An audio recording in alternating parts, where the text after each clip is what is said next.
Bueno, bienvenidos a todos al primer podcast de Epic. La idea acá es hablar un poco de emprendedurismo, e-commerce y por sobre todo logística. Ahora en nuestro primer episodio tenemos al CEO de Epic, al fundador, Pablo Furque. Bienvenido, Pablo.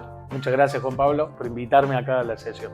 Bueno, Pablo, un poco la idea del capítulo de hoy es que nos cuentes un poco de Epic, desde los cimientos, y bueno, un poco poder transmitir a la gente aprendizaje de logística, sobre todo en lo que es e-commerce, porque la idea del podcast es que aprendamos todos juntos. Contanos un poco cómo empezó todo.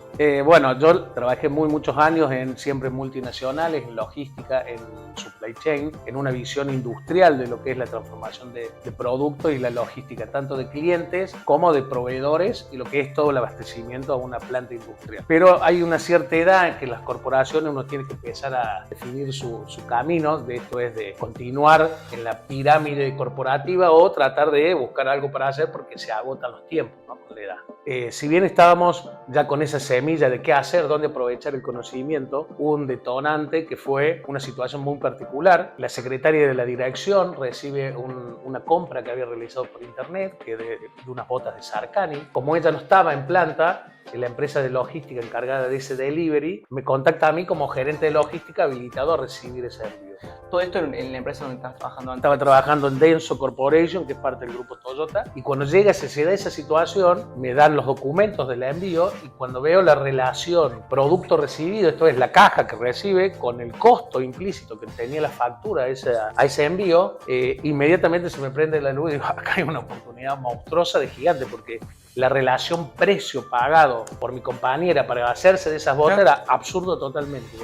En la situación de una de las cosas que maneja mucho la gerencia es los costos de todos los servicios y especialmente los logísticos de transporte, de depósito y de, si se quiere, coordinación logística. Y la relación contra el costo industrial propio de ese e-commerce era una relación 1 a 100. Entonces, sí o sí hay una oportunidad. Y eso fue la primera llamada. Digamos. Estaba pagando ese paquete 100 veces lo que valía en realidad. O sea, exactamente. Lo que implica mover y trasladar ese paquete, estaba pagando por 100 la tarifa. Entonces ahí es una llamada de atención que empieza a hacernos ver, ¿pero por qué? ¿Qué pasa acá, digamos? ¿Por qué no está tan analizado el costo? Si bien el costo del envío en la relación precio del producto, o sea, contra lo que había comprado las botas, no era relativamente tan importante, porque era más o menos el 8%, 9%, a nivel costo de ese 8 era una locura, digamos. Y ahí se fue el disparador de la primera idea y desde ahí empezó todo, digamos. Claro, o sea, ahí te diste cuenta que la logística en e-commerce estaba teniendo una tendencia para un cambio, digamos.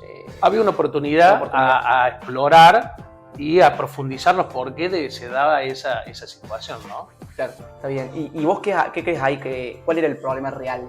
O cuál es el problema real hoy? Y eso costó la investigación que llevamos a cabo, que es una investigación profunda de entender el e-commerce. Primero, ¿qué fue lo que le dio nacimiento? Ahí caemos a lo que es la historia de Jeff Bezos, que aprovecha un cambio tecnológico como el que está pasando hoy en estos momentos. Él aprovecha la aparición de la sincrónica en Internet para aprovecharse y generar un ecosistema nuevo, que es el e-commerce, a través de Amazon, donde lo que él aprovecha es multiplicarse como vendedor de libros. El trabajo que él hacía como hobby lo multiplica por millones de personas porque utiliza el internet para ofrecer esos libros. Pero cuando va generando el ecosistema, la logística nunca la analizó de inicio, sino que fue una resultante. Cuando él inicia sus operaciones, se encuentra que necesitaba vender, necesitaba cobrar y necesitaba entregar. Justamente cuando necesita entregar, empezó a pensar en esa lógica. Y utilizó lo que había en el ecosistema, que son las empresas tradicionales, que tenían un flujo logístico, pero más para el servicio postal, que tiene algunas condiciones, características distintas que lo que es el e-commerce. Y de ahí en ese camino entendimos que había un aprovechamiento de las logísticas tradicionales en no transformar nada, no adaptar nada a lo nuevo, sino utilizar lo ya existente y ofrecer esos servicios de base a los prestadores del e-commerce. De ahí la relación precio-diferencia. Claro, y ahí crees que viene toda esta multiplicación por así decirlo, esta visión que viste en el paquete que le llegó a tu compañera por 100. Exacto. Viene de los cimientos de que una empresa no hecha para e-commerce. Exactamente, como lo podían cobrar, lo cobraban. Claro. ¿No? Nadie les estaba compitiendo en ese rubro y de ahí esa relación precio-servicio. Está bien. Bueno, y nace Epic. ¿Cómo fue el inicio de lanzar una startup? Bueno, el equipo un poco bueno, el otro fundador, Pablo Guerra, cómo fue la conversación, cómo nació. No, en esas discusiones, cuando empezamos a profundizar el análisis y ver si había una posibilidad real y concreta para iniciar algo propio, con Pablo Guerra tenemos una relación de mucho tiempo antes, entonces nos entendemos muy bien en qué buscar cada uno, qué profundizar y ver si era real o no, o si estábamos viendo una situación particular. Porque por ahí ese costo estaba asociado a un tamaño de un paquete relativamente grande, como puede ser una bota, y a lo mejor en los envíos más pequeños, como un celular, no, a lo mejor no estaba. Y en esa profundización hicimos toda una serie de averiguaciones técnicas en cuanto a lo que es los informes de las compañías de supply chain, de cuánto era el volumen, los mecanismos de entrada, cómo el cliente se estaba sumando el servicio, y encontramos otro gran bloque, que era, estamos hablando de Epic nació en el 2019, nosotros la investigación la hacemos desde el 2015, y en ese momento había una gran restricción, una gran barrera, que era los usuarios en general no querían poner las tarjetas de crédito en internet, había un bloqueo muy masivo de eso, y a su vez ningún prestador de logística te decía cuánto te iba a salir el servicio. Y la gran queja era, recién te dicen cuándo te sale, cuando te llega. O sea, vos tenías que pagar lo que ellos dijeran que fuese, no había una precotización de ese servicio. Entonces nosotros optamos por hacer una transformación y ir por un análisis de costo de lo que nos saldría a nosotros hacer ese servicio como entendemos que tiene que ser hecho, y proponerle un precio al prestador que ese precio no se moviera. Y ese fue nuestro primer inicio, que es un formulario de carga muy simple con los datos mínimos y que te devuelva el precio que te va a salir final, sin ningún extra, sin ningún aditivo, como se dice en los servicios, ¿no? Claro que hoy está, o sea, básicamente vas a entrar a la web, cargas origen, destino, paquete, pagas y te buscan el paquete. Exactamente. O sea, esa lógica que no estaba en el mercado o no está en el mercado.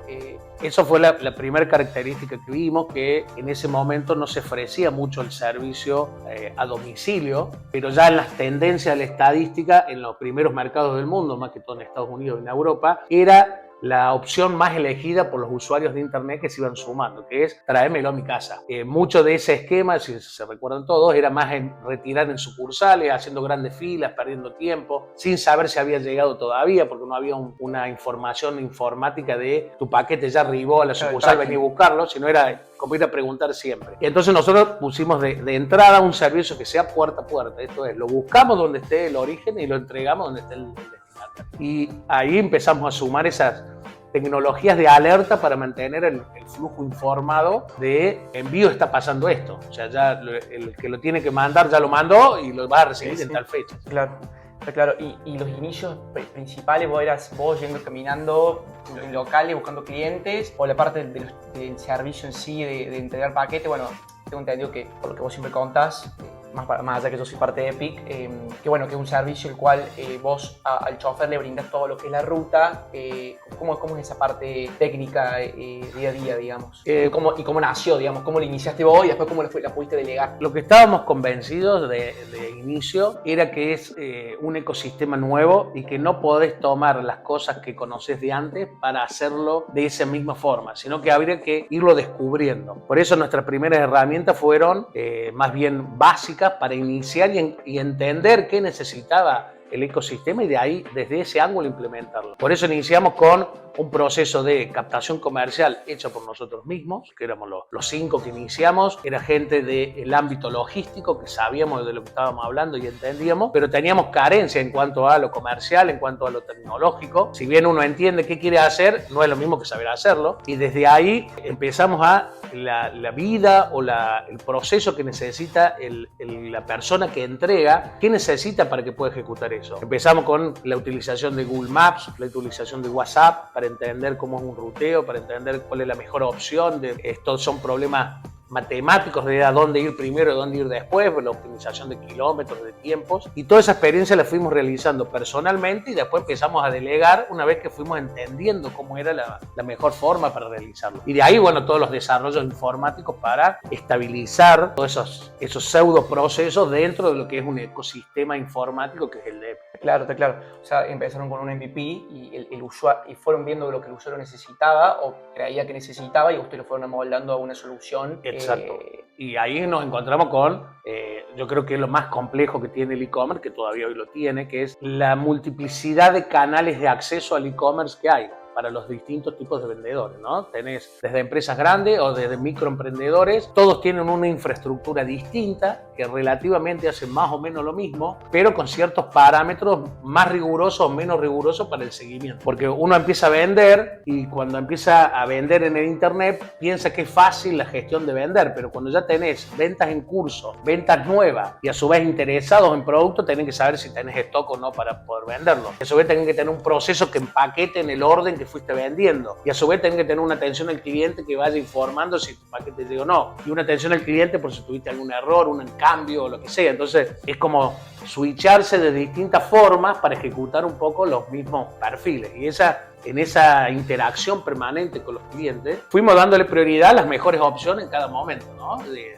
tratar de entender, y ahí encontramos los grandes ecosistemas, como puede ser tienda nube, empretienda, WooCommerce, Shopify, Vitex. Sí, ya una metodología de integración, no tanto de ir a la web y cargar manualmente, sino algo ya más automatizado, está claro. Pablo, y hablando un poco más del presente, estamos hablando de las grandes empresas de e-commerce hoy en día, Mercado Libre, por ejemplo. ¿Cómo ves a Mercado Libre posicionado logísticamente? Y bueno, y con ahora la nueva novedad que hay, que bueno, si querés contar un poco lo que se viene y cómo ves a Mercado Libre en términos logísticos.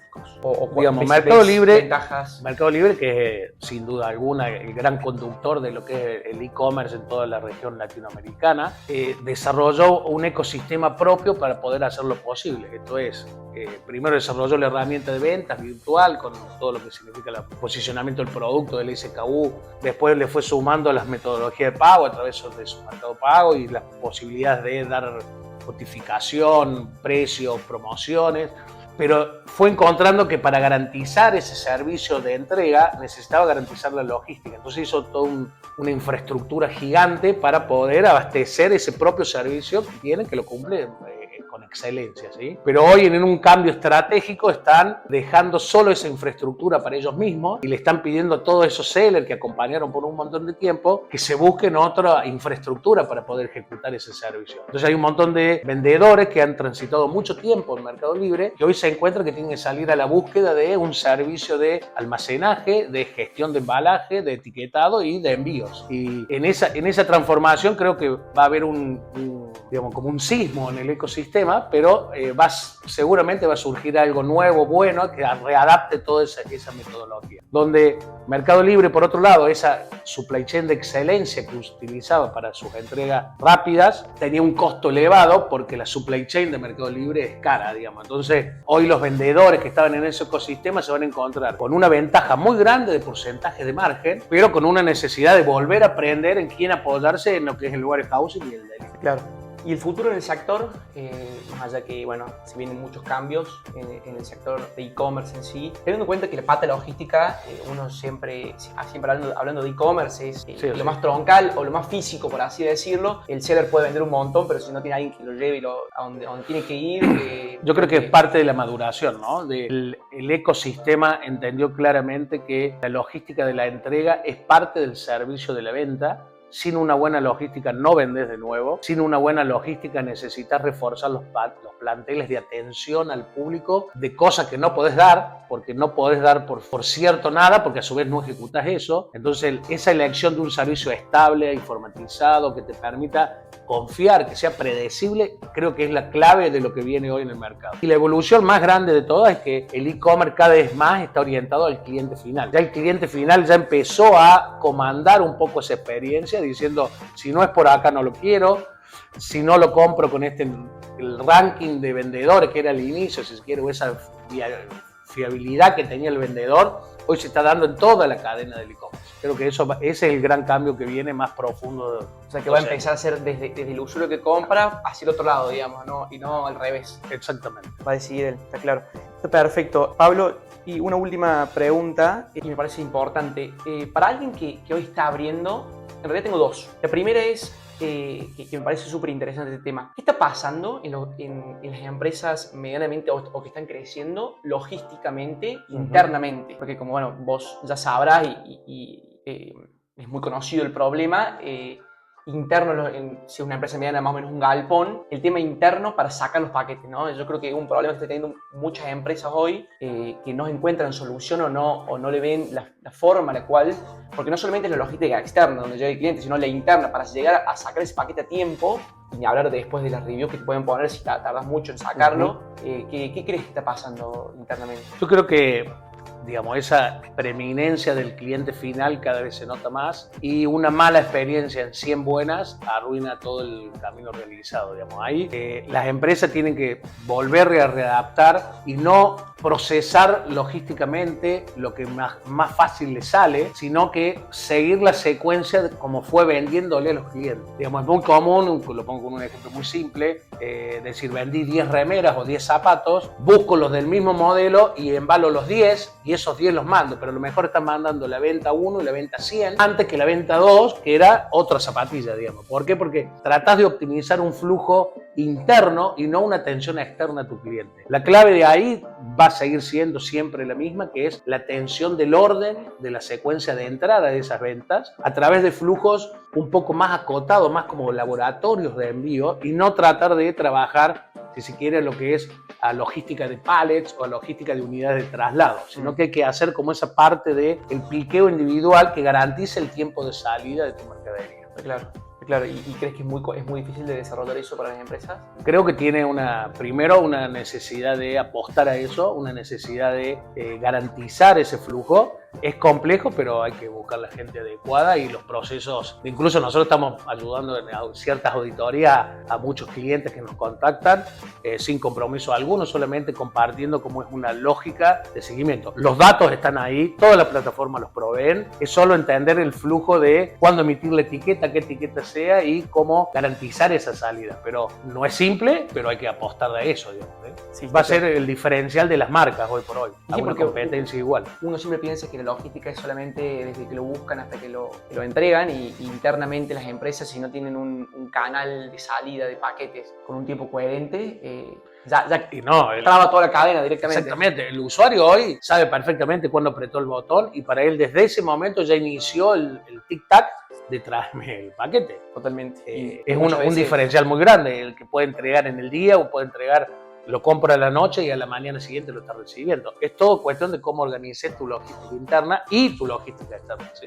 Claro. Bueno, lo último, Pablo, para alguien que está abriendo una tienda online hoy, un e-commerce, ¿qué consejo le daría, teniendo en cuenta obviamente tu experiencia en logística, y qué visión le darías para no chocarse con tantas paredes, claramente, como lo que es emprender, ¿no? Yo creo que lo más importante es dimensionar la estructura informática que va a necesitar para el producto que sea. Tanto sea alguien que compra algo para revender, compra algo para transformar y venderlo, o produce algo para venderlo. Hay distintos niveles de tipos de infraestructura estándar que yo les recomiendo a todo el mundo que inicie por ahí, con las categorías, si se quiere, de inicio del e-commerce, que tienen un costo bajísimo para entrar, pero después, a medida que vaya necesitando más herramientas y soporte, ir escalando por esas plataformas. No le recomiendo a nadie que haga un software a la medida único, porque hasta que no lo conozca y tenga un entendimiento pleno, me parece que es un error. Y de ahí construir su infraestructura para atender cada uno de esos servicios. Lo más complejo del emprendedor es que